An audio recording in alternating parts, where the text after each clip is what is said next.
like I'm on the ball today. I even felt exempted from the law today. It's like this revelation dawned on me.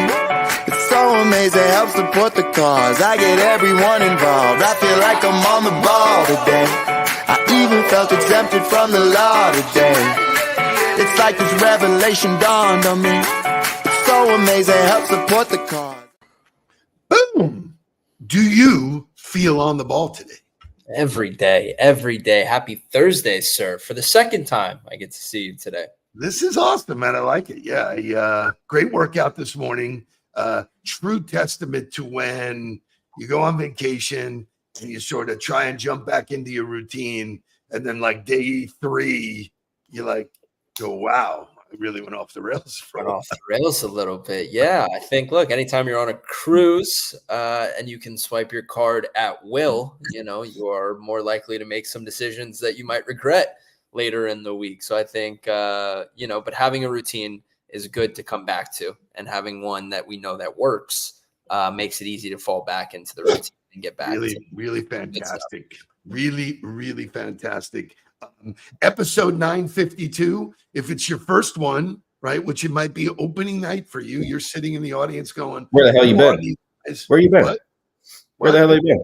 What are you saying? I said, where they been? Okay. The 952, right? First time, Steve Noodleberg. This is the Noodleberg Daily Huddle. That is Jake Noodleberg. Jake, who the hell are you? I am the director of success at On the Ball, and at the bottom is always Shea Money chiming in, which pisses the host off sometimes, I guess, as you can see. But it is a Thursday morning, and we're ready to roll. I know we got some good content today. We're going to be talking about old school versus new school, which I think is fantastic because Great. I think everybody is talking about it, the different levels of the workforce. Thank you, Melissa Graves. I have updated my hat collection, so I'm going to have new hats pretty much every day. So keeping it fresh. Les Gusky has gotten on the ball. He got 2 workouts in, so good to see him here. Wow, he's 2 in already. Still breathing in. 2 in. Yeah, no, he's still alive, still kicking. And I think he's coming back next week, hopefully. Hopefully he doesn't get rid of me yet. Hey, Les, here's the thing. It never gets easier. That's not true. That's simply not true. That is simply not true. If you don't take care of your body and you do everything wrong outside, then it never gets easier. But it's a weird time. There's no sports really. I know there's baseball. Part of the Gators lost last night after winning, earlier in the day, and now you have Tennessee versus Texas A&M, which I will not be watching. Shay, are the Marlins any good, or are they still terrible? No, they are terrible. Not even floundering. They're just we are edging closer. We are edging closer to the point of the year where we have nothing, and we wait for football season, which will be here in August. So it is first day of summer. They call it summer solstice. It's the longest day of the year. May is the first day of summer, huh? You wouldn't know that by the weather. I wouldn't know that, right. Especially living here, but it is officially the first day of summer. It is the longest day of the year. So make it worth your while. Do something great. I saw a graphic that we are actually colder or cooler in Florida than the Northeast right now. Chicago, hotter, all the way across to the Northeast. Everywhere else, and will only be 88 here, which is crazy. And then if you follow the news, I guess in London, they had a heat wave and everybody was making a big deal about how hot it was in England. And it was like 82 degrees or something along those lines. So, could always be worse, I guess. Got a boy, Les Gusky coming back, being strong. So, we always have interesting little tidbits and stuff that we can kick the show off with. Next week, you embark on a 2-week journey. Where is it again? Give me the cities. I'm going to London, Italy, Greece, and Croatia for 2 weeks. So. Wow. So, and as you said this morning, you'll be living on the beach and relaxing as you deserve, no doubt. But one of the things, and I'm actually doing the same thing. I'll be in Aspen for a while. Then I'll be I'm heading to Europe as well. One of the things that happens on when you fly is the armrest battle. There is legitimately an armrest battle. Like, who gets it? Now, when you travel with us, and you said this when you guys went recently, you traveled to some speaking gig, I forget where it was, in Savannah. When you flew, you sat in the middle. So you get boned on both sides. Which I 100% subscribe to the thinking that if you're on the window, you lean against the window. And if you're on the aisle, you should lean more to the aisle and give the middle some space, So there's etiquette. I would think so. Look, I try to do as others as I would like done to me. I think it's a good way to live life. But you always get that person that is in the elbow battle with you. You can tell they're sitting there like really stiff, like not giving up their ground, correct? I mean, this is a common occurrence. Yes. Okay. So knowing that, and in the world of innovation that we live in, I bring you Soragami. So what is Soragami? I can't even believe this. Solves the problem of fighting for armrests. A folding device that doubles the area of an armrest, clipping onto the seat, such as an airplane, bus, movie theater, to give users on either side their own space. It's also known as a portable armrest extender. Listen. If somebody puts that down next to me, I'm probably going to fight them on the spot. I'm not just like, I don't know. That's too much. We need to figure out a way to like work with each other to have a better system than putting that down. But yeah, no, I love the innovation, and I think it works, It totally works. Are you going to sit down and put that down? Like, is it a race to the seat? Is that an incentivize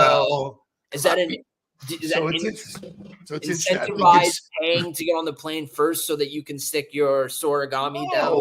I think it's all in the presentation. When you say to the person next to you, hey, I got this really cool thing that'll both give us our space, they should embrace that. It's like it's a peace pipe. It's an offering. Peace pipe, huh? I don't know if Helen would approve you whipping that out and putting it down. Whipping it out. I don't know. So incredible. Shay, wake this thing up because we have a great conversation about old school. And then I'm going to ask you about a term that I learned called pebbling. Let's go. Wake up, everybody. Get up, get up, get up, get up. Wake up. Come on. Wake up, everybody. Teach a new way. Maybe then they'll listen what you have to say. Wake up, everybody. No more sleeping in there. No more about to thinking. Time for thinking ahead. Come on.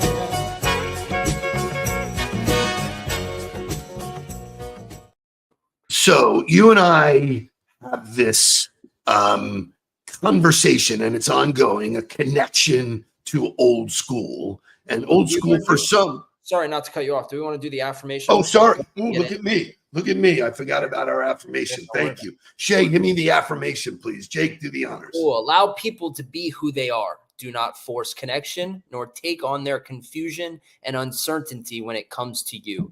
Find your core people, your soul people, and hold them close. What's for you will flow like the waters. Be at ease and focus on what aligns. Now, wouldn't you say that that's the perfect biz dev strategy? But did we not just talk about that this morning? Yeah. I think in our workout, we were talking about somebody who has pissed us off, doing something, and I said, I removed them from my life. Yeah. And I think I'm so fascinated about when you quit trying to force something, in a square peg into a round hole. Like, it opens up the possibilities to welcome other people in and give other people the opportunity. And you're on the lookout for other people who make you feel good, who energize you, who make you want to do things with them. And when you hang out with them, it's so much more impactful than trying to just continuously hang with people. And I think we get stuck in it. It's hard. Like, I don't think that's it's not an easy activity to make new friends. As we get older, I think for men, it's increasingly harder to make new male friends as you get older. And so we normally get stuck in hanging with people who we've outgrown or they've outgrown us. And it creates this turmoil, which doesn't lead to what friendship should be and relationship should be. So what a great conversation, because I think it's much easier today than it was years ago to make new friends. And the definition of friends is people that you have stuff in common with. I think it's easier. I thought in order to kick this conversation off, we should go to old school music. Give me Eric Clapton.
So that song's 50 years old. Is it really?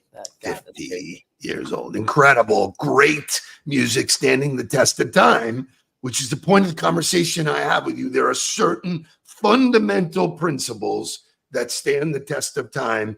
I've outlined 5 of them. There could be more, but I want to dig into this conversation with you, who is the new generation, but has a real good grasp of old school values. So you want me to kick it off with the 5 of them? Start with the first one? How do you want me to do this? With the first one. All right. Old school values that are worth preserving include, number 1, respect.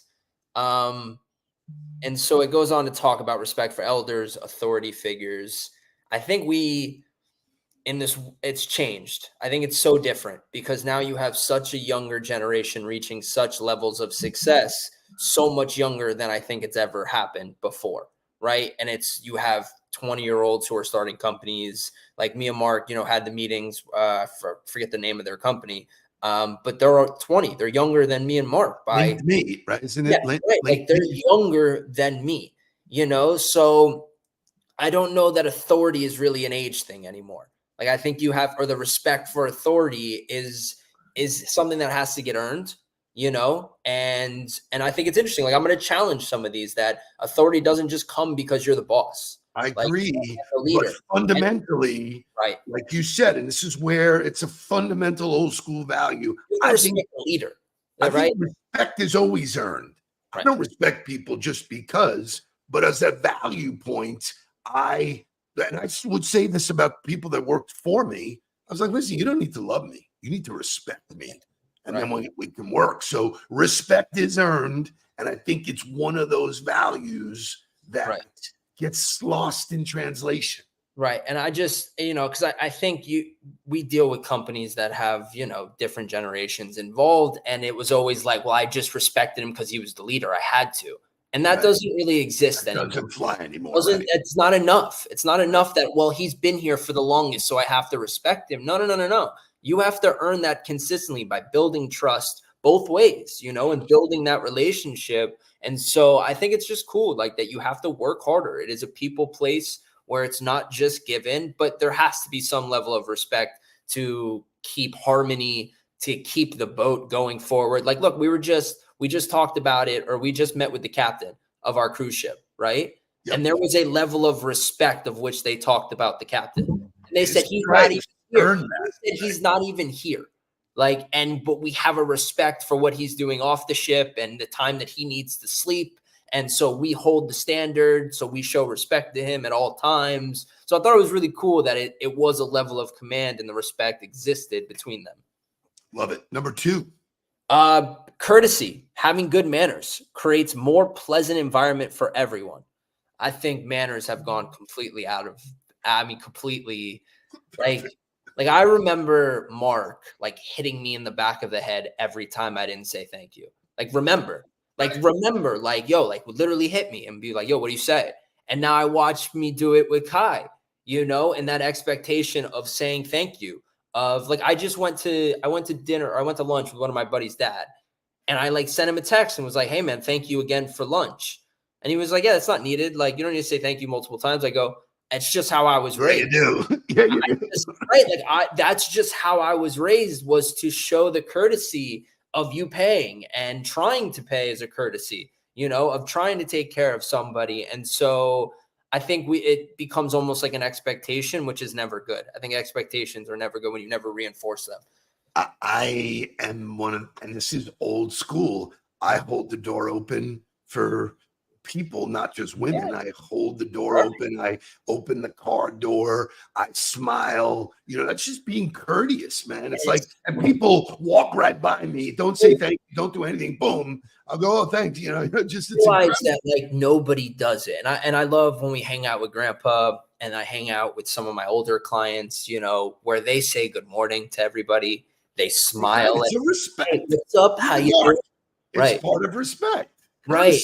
Right. And so you watch them and you watch how they operate and how good it makes both people feel. And then the younger generations get in elevators, don't say a word, don't talk to people, don't look each other in the eyes. Hey, I'm on my phone. I'm doing this, and this. And so we're limiting the human interaction, which actually makes us feel better. So yeah, we're losing sight of some of that, which is sad. I mean, when you and I saw each other at Whole Foods the other day, the lady that was checking us out was incredibly engaging.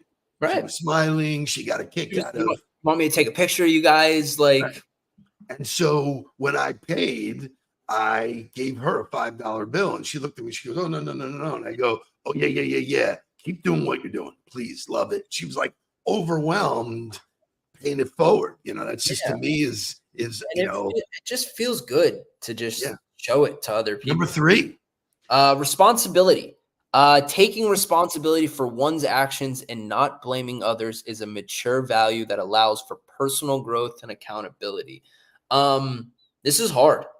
This is an old school value that I don't know that this is an old school value. I don't know that your generation did the best job of that. Like, I don't know, seriously, of raising people and stuff like that. Like, I think that was somewhat of a newer school value of like, hey, like everyone's got to take responsibility for their role in it, for what they said, for what they did. And that's something where now, even with social media, you're able to say so many different things behind a wall and not deal with the consequences of that and stuff like that. And so I think that's one that we are all working on, of owning our behavior, owning what we did to somebody else, what we said made somebody else feel, having empathy in a world where there's so many different walks of life now, and so many different people are getting offended, that we have to take the extra step of taking the responsibility to understand how other people feel and what we say means and the things that we do. So I think that's one that kind of falls on both of them. I agree, but and Mark talks about this all the time. I just had this happen with a client where something happened and they said it was their fault and apologized for it. And I said, I don't want you to apologize. I want you to take responsibility. It's not your fault. I like the way you handled it. There were other people involved who are saying that you should have handled it differently. I don't agree. But it's your responsibility at the end of the day as the leader. It's not your fault, but it is your responsibility. I always prefer the kind of my bad, not I'm sorry. Like, you didn't do it on purpose, or I hope you didn't maliciously do it. Like, that's a sorry act of like, I did that purposely, and most of the things should not be done purposely. Number 4, kindness, which I think falls in line with a little bit of, right? Like, just being kind to people and being less mean in a world where it's pretty mean. But I think the last one is really important, and we can probably the best one of all. Talk about it at nauseation. And hard work is the last one. And I was talking to my client or one of my clients who runs a construction firm, and he was talking about how his old guys used to go above and beyond, right? And he was telling me the story about he's asking for a quote from one of these younger guys, and he goes, "When can I expect the quote back?" And the guy goes, "Tuesday." And he goes, "I'm going to give you till Thursday. I don't really need it that fast. I'll have it ready for me Thursday." Goes back to the guy on Thursday, doesn't have the quote ready, right? And so me immediately, like in my head, I go, okay, if somebody would ask me when I was going to get them something, and I said Tuesday, and they came back to me and said Thursday, I would probably do my best to get it to them on Tuesday, right? Like I said that. And so that is an easy opportunity for me to go, hey, I had kind of said this originally. I know you didn't want it till Thursday. You have a couple days, extra days to look it over and get back to me, but nobody operates that way anymore. They just kind of want to do their job and don't go above and beyond. And they only want to do what's written on the paper and go home and clock in the 9 to 5. And it doesn't lead you to a wealth of success, in my opinion. There's no way, like, unless you get lucky along the way, I guess. So it's interesting because if you started with hard work, Right. Respect and responsibility fall right in underneath hard work. Like this, nobody said it was going to be easy, but you're not there to just do the job. Yeah. Working with the CEO yesterday who's talking about her team had worked really hard and she wants to give them all these extras. And I go, you got to be careful because they're there to do the work. I mean, you can't over incentivize people just for doing what they're supposed to do. So it's a fine line. I love what it says. It says, don't allow others to sway your work. Right. And I think that's so important, because the harder you work, the more you're going to make people self-conscious about the work that they're doing and see that they're not working as hard as you. You see it in working out all the time. Oh, wow, he's working out harder than me. It makes, or wow, look, they're going above and beyond. Why are they staying an extra hour? And normally if somebody cares at all, they see other people doing that and it makes them wonder why they aren't, And so normally when people feel attacked, they attack others, right? And so they're like, oh, why are you working so hard? Why aren't you partying? Why aren't you doing, like, I remember in college, they were like, well, why don't you just take a week off? And I go, how do I take a week off against LSU? I don't, what does that even mean? Sure. I'll be there, and so you can't allow what you want to do to be successful. You can't allow others to sway that or any other depiction of what the work is supposed to be. You have to know that it's going to lead you somewhere where others don't. And that's the point of it. So I've been, the whole time I always say success leaves clues. Mm-hmm. So this stuff that I learned from my grandfather and I learned from my dad that I still do and instilled in you, it's just being committed to a process, a way, all the things that we talk about go into being successful. Like you said at the top of the show, with what you eat affects the way you act and affects the way you think. And, it's so if you're willing to take a look at it, but the summation of all of this is that old school thinking remains the same. It's just new tools that allow us to do it quicker, faster. And so all of the stuff, you roll this into the tools that are available. It's just an amazing time to be alive. Yeah, I think it with the tools, it allows us to use old school fundamentals so much more efficiently and get to the end result so much more efficiently. And you don't have to work per se harder. You have to work smarter now because of all the tools. And if you aren't at least trying to work smarter, you're probably going to get passed by, because efficiency is the name of the game. And yeah, great show. Episode 952 in the can. Thank you for that. We were going to talk about pebbling. I'll kick the pebble down the road to Monday. Tomorrow I get Huddler in the hot seat.